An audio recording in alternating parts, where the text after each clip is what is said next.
A day in my life as a working student. So for today's video, ito nga pala yung kaganapan nung pumunta kami sa may Surigao. So bumili nga muna pala kami sa may Jollibee, gawa nga nang para makakain kami bago bumiyahe. So as you can see guys, dumaan nga pala kami dito sa may Crocodile. Naisipan nga kasi namin dito na lang kakain, gawa nga ng maraming puno. Kaya naman eto at wala nang kaarte-arte at pumwesto na ako. And alam niyo ba guys, hindi na talaga ako nahihiya sa mga taong nakakita sa amin kumakain sa daan. Medyo nasanay na rin kasi ako. So as you can see guys, this time nandito na nga pala kami sa may Carmen. And grabe, sobrang lakas pala ng ulan dito. Bumili nga pala muna sila ng pagkain, kaya naman ito at ako na nga muna yung naghawak kay Jaffe. Sobrang lakas nga ng ulan, kaya naman hindi kami makakalabas, kaya naman ito at hindi ko talaga alam kung sino yung umuto. Pero parang alam ko na kung sino yun guys, yung nasa tabi ko ngayon. So guys, itong nanguto.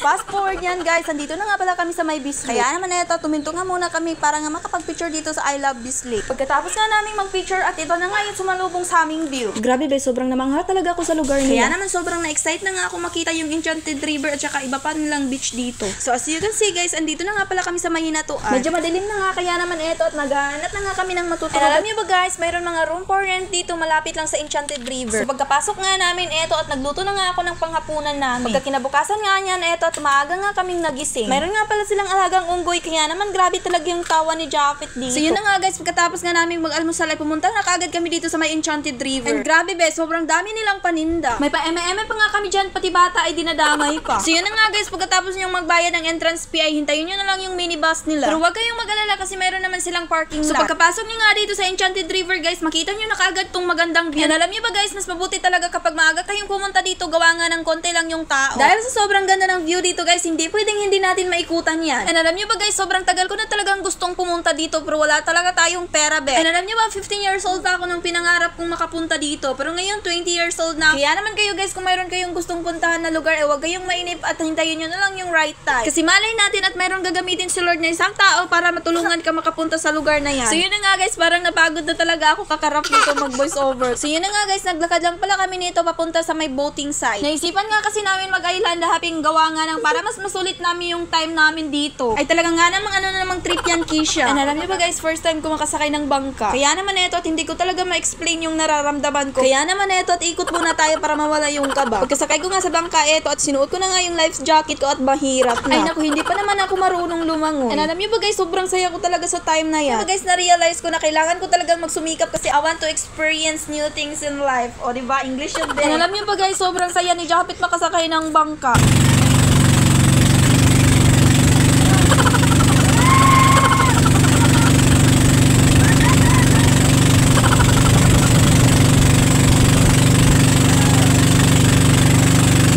Kaya naman ito at napahawak na nga dito sa may kahoy. Kala ko ba matapang ang bebe na yan? Talaga nga naman kahit nasa bangka kami, milk pa rin yung iniisip niya. So yun na nga guys, fast forward dito nga pala sa Sibaran yung first destination namin. So nasa 50 pesos lang pala yung entrance fee nila dito guys. And alam nyo ba guys, sobrang sulit na talaga ng entrance fee nyo. Gawa nga nang makakita talaga kayo ng iba't ibang uri ng isda. And alam nyo ba guys, first time ko pa talaga makakita ng shark. Grabe be, lahat na lang talaga first time. Grabe be, tagal ko nang gustong pumunta dito pero ngayon pa talaga natupad. Pero ayos lang kasi nakapackage naman. Pagkatapos nga namin sa Sibaran guys, is papunta na nga kami sa next destination namin. Pero hindi ko na talaga masali dito, gawa nga ng sobrang taas na ng video natin. Kaya naman hintayin nyo na lang yung part 2. That's all for today's video guys. Thank you for watching.